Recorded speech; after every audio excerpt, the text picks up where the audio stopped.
सवाल कर रहा है कि जो एंगल ऑफ एलिवेशन है टॉप ऑफ द टावर का एक पॉइंट ए से देखने पर ग्राउंड से इस तरीके का है कि कोसेक थीटा 29/21 है। अगर डिस्टेंस पॉइंट ए की बेस ऑफ द टावर से 80 मीटर है तो हमें बताना है कि हाइट ऑफ द टावर क्या होगी। बहुत ही सिंपल सवाल है और इस सवाल को कैसे करना है इसको बस गौर से देखिए।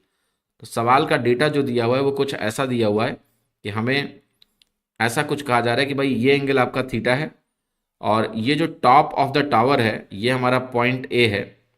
यहाँ से इस बेस की पॉइंट की दूरी हमें 80 मीटर दी हुई है और मुझे इसकी हाइट पूछी जा रही है और मुझे कोसेक थीटा की वैल्यू क्या दी है 29/21।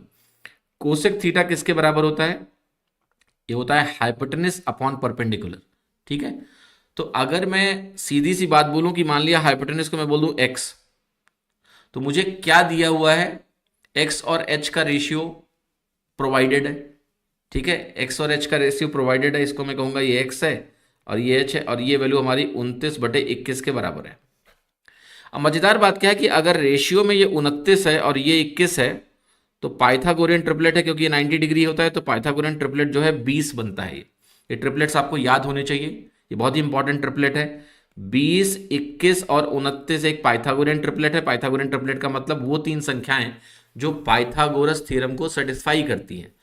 तो ये बहुत नॉन ट्रिपलेट है। जो बच्चा ठीक से प्रैक्टिस करता है वो उसको पता होता है कि यार 29 है 21 है तो 20 बनेगा। ठीक है, तो ये 20 वैल्यू आ गई। 20 आते ही आप बोलोगे कि यार 20 यूनिट की जो वैल्यू है ना, ये 20 यूनिट की वैल्यू क्वेश्चन में 80 मीटर के बराबर दिया हुआ है, यानी एक यूनिट हमारा 4 मीटर के बराबर है।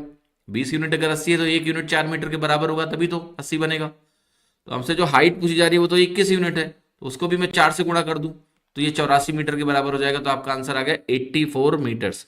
84 मीटर्स आपको कहाँ दिया हुआ है? Answer C. तो आंसर सी सवाल का उत्तर करेक्ट